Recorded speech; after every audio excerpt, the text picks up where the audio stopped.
ಇತ್ತೀಚೆಗೆ ಈಗ ಪರೀಕ್ಷೆ ಸಮಯ ಬರ್ತಾ ಇದೆ, ಮಕ್ಕಳಿಗೆ ಓದಿದ ನೆನಪಿರಲ್ಲ ಅನ್ನುವಂತಹ ತೊಂದರೆ ತುಂಬಾ ಇರಬಹುದು.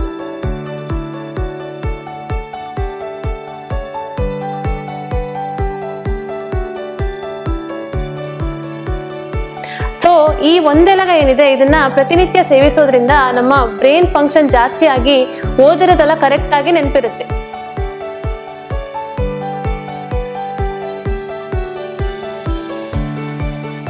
ನಮ್ಮ ಸೌಂದರ್ಯ, ಚರ್ಮದ ಆರೋಗ್ಯ ಚೆನ್ನಾಗಿರ್ಬೇಕು ಅಂತಂದ್ರೆ ಇಂಪಾರ್ಟೆಂಟ್ ಆಗಿ ಬೇಕಾಗಿರುವಂತದ್ದು ಕೊಲಾಜಿನ್.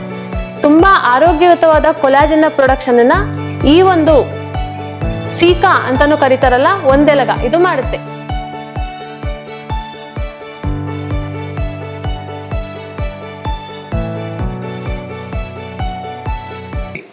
ಆತ್ಮೀಯರೇ, ಇವತ್ತು ಪರೀಕ್ಷೆಗಳು ಹತ್ರ ಬರ್ತಾ ಇದೆ.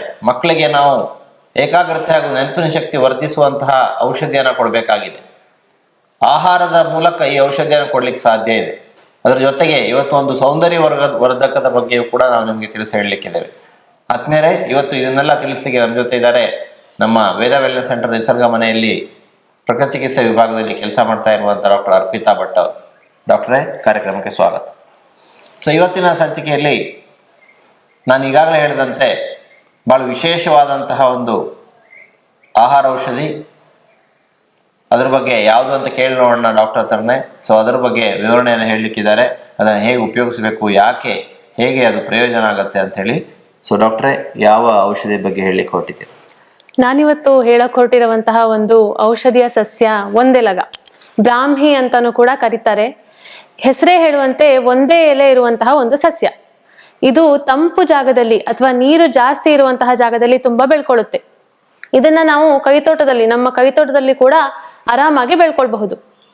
ಈ ಒಂದು ಬೆಳೆಸ್ಕೊಳ್ಬಹುದು. ಹೌದು, ಪಾಟ್ ಅಲ್ಲಿ ಕೂಡ ಬೆಳೆಸ್ಕೊಳ್ಬಹುದು. ನಿಸರ್ಗ ಮನೆಗೆ ಬಂದವರು ಇಲ್ಲಿ ಇರುವಂತ ಒಂದೆಲಗವನ್ನು ನೋಡಿ ಅದನ್ನು ತೆಗೆದುಕೊಂಡು ಹೋಗಿ ಮನೆಗೆ ಹೋಗಿ ಪಾಟ್ ಅಲ್ಲಿ ಅವ್ರ ಟೆರೆಸ್ ಅಲ್ಲೇ ಅವ್ರು ಬೆಳೆಸ್ಕೊಂಡಿದ್ದಾರೆ. ಇದನ್ನ ನೀವು ಮನೆಯಲ್ಲಿ ಬೆಳೆಸ್ಕೊಂಡು ಕೂಡ ಉಪಯೋಗಿಸ್ಬೋದು. ಈ ಒಂದೆಲಗ ಏನಿದೆ ಬಹಳ ಪ್ರಾಚೀನ ಕಾಲದಿಂದ ಕೂಡ ಔಷಧಿಯಾಗಿ ಬಳಸ್ಕೊಂಡು ಬರ್ತಾ ಇದ್ದಾರೆ. ತುಂಬಾ ಆಯುರ್ವೇದದಲ್ಲಿ ಕೂಡ ಇದರ ಉಲ್ಲೇಖ ತುಂಬಾ ಕಡೆ ಇದೆ. ಹಾಗಿದ್ರೆ ಈ ಒಂದೆಲಗವನ್ನ ಹೇಗೆ ಔಷಧಿಯಾಗಿ ನಾವು ಸೇವಿಸಬಹುದು, ಯಾವ್ಯಾವ ತೊಂದರೆಗೆ ಅಥವಾ ಏನೇನು ನಮ್ಮ ಆರೋಗ್ಯದ ಬೆನಿಫಿಟ್ಗೋಸ್ಕರ ನಾವು ಅದನ್ನ ಉಪಯೋಗಿಸಬಹುದು ಅಂತ ನಾನಿವತ್ತಿನ ವಿಡಿಯೋದಲ್ಲಿ ಹೇಳ್ತಾ ಇದ್ದೀನಿ. ಸೊ ಮೊದಲನೇದಾಗಿ ಸರ್ ಹೇಳ್ದ ಹಾಗೇನೆ ಮೆಮೊರಿ ಪವರ್, ನಮ್ಗೆ ಏಕಾಗ್ರತೆ ಹಾಗೆ ಮರೆಗುಳಿತನ ಹೋಗಕ್ಕೆ ಈ ಒಂದೆಲಗ ಬಹಳ ಪ್ರಭಾವಶಾಲಿ. ಇತ್ತೀಚೆಗೆ ಈಗ ಪರೀಕ್ಷೆ ಸಮಯ ಬರ್ತಾ ಇದೆ, ಮಕ್ಕಳಿಗೆ ಓದಿದ ನೆನಪಿರಲ್ಲ ಅನ್ನುವಂತಹ ತೊಂದರೆ ತುಂಬಾ ಇರಬಹುದು. ಸೊ ಈ ಒಂದೆಲಗ ಏನಿದೆ ಇದನ್ನ ಪ್ರತಿನಿತ್ಯ ಸೇವಿಸೋದ್ರಿಂದ ನಮ್ಮ ಬ್ರೈನ್ ಫಂಕ್ಷನ್ ಜಾಸ್ತಿ ಆಗಿ ಓದಿರೋದೆಲ್ಲ ಕರೆಕ್ಟ್ ಆಗಿ ನೆನಪಿರುತ್ತೆ. ಹಾಗೇನೆ ಮಕ್ಕಳು ತಗೊಳ್ಳೋದಲ್ದೇನೆ ದೊಡ್ಡವರು ಕೂಡ ಇದನ್ನ ಸೇವಿಸಬಹುದು. ದೊಡ್ಡವರಲ್ಲಿ ಕೂಡ ತುಂಬಾ ಈ ಮರೆಗುಳಿತನದ ಪ್ರಾಬ್ಲಮ್ ಇರುತ್ತೆ. ನಾನು ಎಲ್ಲೋ ಒಂದು ವಸ್ತುನ ಇಟ್ಬಿಟ್ಟಿದೀನಿ, ನೆನಪಾಗ್ತಾ ಇಲ್ಲ, ಅಥವಾ ಏನೋ ಒಂದು ಕೆಲಸ ಮಾಡ್ಬೇಕಿತ್ತು ಮರ್ತು ಹೋಗಿದ್ದೀನಿ ಅನ್ನುವಂತಹ ತೊಂದರೆ ಇರೋರು ಕೂಡ ಇದನ್ನ ಪ್ರತಿನಿತ್ಯ ಸೇವನೆ ಮಾಡಬಹುದು. ಸೊ ಈ ಒಂದು ನೆನಪಿನ ಶಕ್ತಿಯನ್ನ ವೃದ್ಧಿಸುವುದರ ಜೊತೆಗೆ ಇನ್ನೊಂದು ತುಂಬಾ ಉಪಯುಕ್ತವಾದದ್ದು ಇದು ಅಂತ ನೋಡೋದಾದ್ರೆ ನಮ್ಮ ಸೌಂದರ್ಯಕ್ಕೆ, ನಮ್ಮ ಚರ್ಮದ ಸೌಂದರ್ಯವನ್ನ ಇದು ಜಾಸ್ತಿ ಮಾಡುತ್ತೆ. ಇದರಲ್ಲಿ ನ್ಯಾಚುರಲ್ ಬಯೋ ಆಕ್ಟಿವ್ ಕಂಪೌಂಡ್ಸ್ ಜಾಸ್ತಿ ಇರೋದ್ರಿಂದ ನಮ್ಮ ತ್ವಚೆಯ ಸೌಂದರ್ಯವನ್ನ ಇದು ಜಾಸ್ತಿ ಮಾಡುತ್ತೆ. ಹಾಗೇನೆ ನಮ್ಮ ಸೌಂದರ್ಯ, ಚರ್ಮದ ಆರೋಗ್ಯ ಚೆನ್ನಾಗಿರ್ಬೇಕು ಅಂತಂದ್ರೆ ಇಂಪಾರ್ಟೆಂಟ್ ಆಗಿ ಬೇಕಾಗಿರುವಂತದ್ದು ಕೊಲಾಜಿನ್. ತುಂಬಾ ಆರೋಗ್ಯಯುತವಾದ ಕೊಲಾಜಿನ್ ಪ್ರೊಡಕ್ಷನ್ ಅನ್ನ ಈ ಒಂದು ಸೀಕಾ ಅಂತಾನು ಕರೀತಾರಲ್ಲ ಒಂದೆಲಗ ಇದು ಮಾಡುತ್ತೆ. ಸೊ ಇತ್ತೀಚೆಗೆ ನಾವು ಮಾರುಕಟ್ಟೆಯಲ್ಲಿ ನೋಡಬಹುದು ಸೀಕಾ ಎಕ್ಸ್ಟ್ರಾಕ್ಟ್ ಅಂತ ಏನು ಈ ಒಂದು ಸೌಂದರ್ಯವರ್ಧಕಗಳು ಬರ್ತಾ ಇದೆ, ಅದು ಈ ಒಂದೆಲಗದ ಎಕ್ಸ್ಟ್ರಾಕ್ಟ್ ಇಂದ ಮಾಡಿರುವಂತಹ ಸೌಂದರ್ಯವರ್ಧಕಗಳು.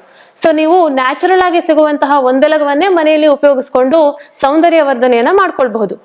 ಹಾಗೇನೆ ಇನ್ನೊಂದು ತುಂಬಾ ಇಂಪಾರ್ಟೆಂಟ್ ಕೆಲಸವನ್ನ ಈ ಒಂದೆಲಗ ಮಾಡುತ್ತೆ. ಯಾವುದು ಅಂತ ನೋಡೋದಾದ್ರೆ, ನಮಗೆ ಸ್ಟ್ರೆಸ್ ಏನು ಜಾಸ್ತಿ ಆಗುತ್ತೆ, ಕೆಲಸದ ಒತ್ತಡ ಇರಬಹುದು, ಅಥವಾ ಇತ್ತೀಚೆಗೆ ಚಿಕ್ಕ ಮಕ್ಕಳಲ್ಲೂ ಕೂಡ ಸ್ಟ್ರೆಸ್ ಕಾಣಿಸ್ತಾ ಇದೆ, ಓದು, ಎಕ್ಸಾಮ್, ಈ ರೀತಿ ಸ್ಟ್ರೆಸ್ ಏನ್ ಜಾಸ್ತಿ ಆಗ್ತಾ ಇದೆ ಅದನ್ನು ಕೂಡ ಈ ಒಂದೆಲಗವನ್ನ ರೆಗ್ಯುಲರ್ ಆಗಿ ಸೇವನೆ ಮಾಡೋದ್ರಿಂದ ಕಡಿಮೆ ಮಾಡ್ಕೊಳ್ಬಹುದು.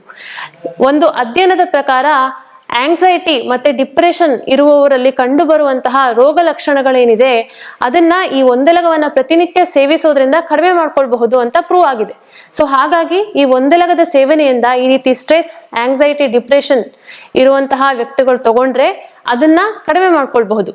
ಹಾಗೇನೆ ಇನ್ನೊಂದು ತುಂಬಾ ಉಪಯುಕ್ತವಾದಂತಹ ಔಷಧಿ ಈ ಒಂದೆಲಗ ಯೂಸ್ ಆಗುತ್ತೆ ಅಂತ ನೋಡೋದಾದ್ರೆ ರಕ್ತ ಶುದ್ಧಿಯನ್ನ ಮಾಡುವಂತಹ ಒಂದು ಕೆಲಸವನ್ನು ಕೂಡ ಒಂದೆಲಗ ಮಾಡುತ್ತೆ.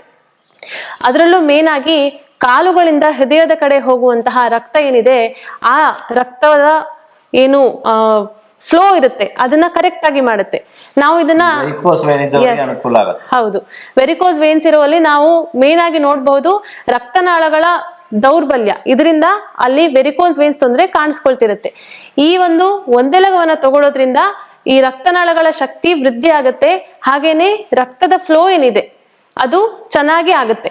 ಸೊ ಹಾಗಾಗಿ ಈ ವೆರಿಕೋಸ್ ವೇನ್ಸ್ ಇರೋರು ಕೂಡ ಒಂದೆಲಗವನ್ನ ತಗೊಳ್ಬಹುದು. ಹಾಗೇನೆ ಕೆಲವೊಬ್ಬರಲ್ಲಿ ಕಾಲಲ್ಲಿ ಎಡಿಮಾ ಕಾಣಿಸ್ಕೊಳ್ತಿರುತ್ತೆ, ಕಾಲಲ್ಲಿ ಊತ ಬರುವಂತದ್ದು, ಬೆಳಗ್ಗೆ ಬರುತ್ತೆ ಸಂಜೆ ಹೋಗುತ್ತೆ ಅಥವಾ ಸಂಜೆ ಟೈಮಲ್ಲಿ ಜಾಸ್ತಿ ನಡೆದಾಗ ಬರುತ್ತೆ ಅನ್ನುವಂತಹ ಕೆಲವೊಂದು ತೊಂದರೆ ಇರುತ್ತೆ. ಅವರು ಕೂಡ ಈ ಬ್ಲಡ್ ಸರ್ಕ್ಯುಲೇಷನ್ ಕರೆಕ್ಟ್ ಆಗಿ ಆಗ್ಬೇಕು ಅಂತಂದ್ರೆ ಈ ಒಂದೆಲಗದ ಸೇವನೆಯನ್ನ ಮಾಡಬಹುದು. ಹಾಗೇನೆ ಇನ್ನೊಂದು ಮುಖ್ಯವಾದ ಕೆಲಸವನ್ನ ಒಂದೆಲಗ ಮಾಡುತ್ತೆ, ಅದ್ಯಾವುದು ಅಂತ ನೋಡೋದಾದ್ರೆ ಅದು ನಮ್ಮ ರಕ್ತದಲ್ಲಿನ ಗ್ಲೂಕೋಸ್ ಅಂಶವನ್ನ ಅದು ಕಡಿಮೆ ಮಾಡುತ್ತೆ.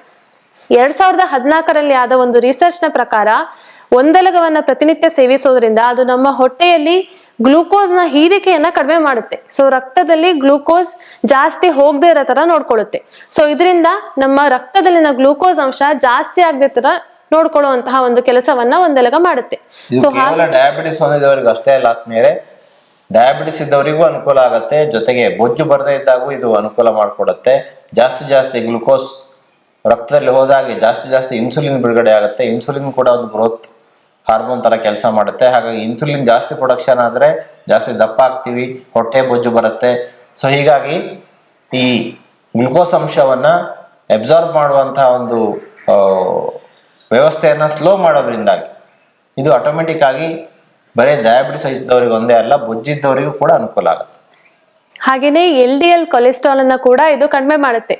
ಕೆಟ್ಟ ಕೊಬ್ಬು ಅಂತ ಏನ್ ಹೇಳ್ತೀವಿ ಅದನ್ನ ಕೂಡ ನಮ್ಮ ರಕ್ತದಲ್ಲಿ ಕಡಿಮೆ ಮಾಡುವಂತಹ ಕೆಲಸವನ್ನ ಒಂದೆಲಗ ಮಾಡುತ್ತೆ. ಸೊ ಇಷ್ಟೊಂದು ಔಷಧಿ ಗುಣವುಳ್ಳ ಒಂದೆಲಗವನ್ನ ನಾವು ಹೇಗೆ ಸೇವನೆ ಮಾಡಬೇಕು ಅಂತ ನೋಡೋದಾದ್ರೆ ಅದನ್ನ ನೀವು ನೇರವಾಗಿ ಸೇವಿಸಬಹುದು. ಅಂದ್ರೆ ಪ್ರತಿದಿನ ಎದ್ದ ತಕ್ಷಣ 1 ರಿಂದ 2 ಎಲೆ ಅಷ್ಟೇ ಸಾಕು, ಅದನ್ನ ಖಾಲಿ ಹೊಟ್ಟೆಯಲ್ಲಿ ಆಗಿದ್ದು ತಿನ್ನುವಂಥದ್ದು. ಇದನ್ನ ನೀವು ಮಕ್ಕಳಲ್ಲಿ ಕೂಡ ಮಾಡಿಸಬಹುದು, ದೊಡ್ಡವರು ಕೂಡ ಮಾಡಬಹುದು. ಹಾಗೇನೆ ಡಿಕಾಕ್ಷನ್ ಕಷಾಯ ಅಂತ ಏನ್ ಹೇಳ್ತೀವಿ, ಕಷಾಯವನ್ನ ಮಾಡಿ ಕೂಡ ಕುಡಿಬಹುದು. ಅದನ್ನ ನೀವು ಹಸಿಯಾದ ಎಲೆಯನ್ನ ಹಾಕಿ ಅದನ್ನ ಕುದಿಸಿ ಶೋಧಿಸಿ ಕೂಡ ಕುಡಿಬಹುದು.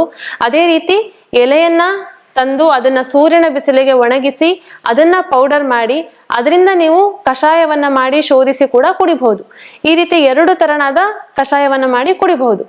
ಹಾಗೇನೆ ಇನ್ನೊಂದು ತಂಬುಳಿ, ಮಲೆನಾಡಿನ ಕಡೆ ಇದು ತುಂಬಾ ಫೇಮಸ್ ಆಗಿರುವಂತಹ ಒಂದು ಪದಾರ್ಥ. ತಂಬುಳಿಯನ್ನ ಮಾಡಿ ನೀವು ಅದ ಅನ್ನದ ಜೊತೆಗೆ ಕೂಡ ಸೇವಿಸಬಹುದು, ಹಾಗೇನೆ ಅದನ್ನ ಕುಡಿಯಲು ಕೂಡ ಬಹುದು. ಹಾಗೇನೆ ಇದರ ರಸವನ್ನು ಕೂಡ ನೀವು ಸೇವಿಸಬಹುದು. ಒಂದೆಲಗದ ಎಲೆ ಮತ್ತೆ ಕಾಂಡ, ಬೇರು ಇವು 3 ನೀವು ಜಜ್ಜಿ ರಸವನ್ನ ತೆಗೆದು 1 ರಿಂದ 3 ml ಪ್ರತಿದಿನ ಬೆಳಗ್ಗೆ ಮತ್ತೆ ರಾತ್ರಿ 2 ಹೊತ್ತು ನೀವು ಇದನ್ನ ಸೇವಿಸಬಹುದು. ಹಾಗೇನೆ ಇನ್ನೊಂದು ರೀತಿ ಇದನ್ನ ಹೇಗೆ ಕುಡಿಬಹುದು ಅಂದ್ರೆ ಈ ರಸವನ್ನ ಏನ್ ತೆಗಿತೀರಾ ಅದನ್ನ 1 ಗ್ಲಾಸ್ ಹಾಲಿಗೆ ಮಿಕ್ಸ್ ಮಾಡಿ ಅದಕ್ಕೆ ಬೆಲ್ಲವನ್ನ ಸೇರಿಸಿ ಕುಡಿಬಹುದು. ಇದನ್ನ ಮಧುಮೇಹ ಇರೋರು ಅವಾಯ್ಡ್ ಮಾಡಿ, ಉಳಿದವರು ಈ ರೀತಿಯಾಗಿ ಇದನ್ನ ಕುಡಿಬಹುದು. ಹಾಗೇನೆ ಸಲಾಡ್ ರೀತಿಯಲ್ಲಿ ಕೂಡ ಇದನ್ನ ಡೈರೆಕ್ಟ್ ಆಗಿ ನೀವು ಸೇವಿಸಬಹುದು. ಎಲೆಯನ್ನ ಚೆನ್ನಾಗಿ ತೊಳೆದು ಅದನ್ನ ನೀವು ಸಲಾಡ್ ತಿಂತಾ ಇದ್ರೆ ಅದರಲ್ಲಿ ಮಿಶ್ರಣ ಮಾಡಿ ಕೂಡ ಒಂದೆಲಗವನ್ನ ನೀವು ಸೇವಿಸಬಹುದು. ಹೀಗೆ ಪ್ರತಿನಿತ್ಯ ನೀವು ಒಂದೆಲಗವನ್ನ ನಿಮ್ಮ ಆಹಾರ ಕ್ರಮದಲ್ಲಿ ರೂಢಿಸಿಕೊಂಡ್ರೆ ನಿಮಗೆ ಇಷ್ಟು ಆರೋಗ್ಯದ ಬೆನಿಫಿಟ್ಸ್ ಸಿಗುತ್ತೆ. ಧನ್ಯವಾದಗಳು.